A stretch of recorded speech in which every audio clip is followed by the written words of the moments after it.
law of chemistry, ensuring that matter is neither lost nor gained, only transformed. What is the conservation of momentum, Barbara?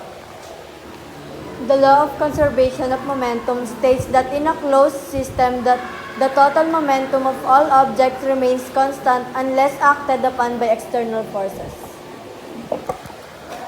What is the conservation of energy cycle?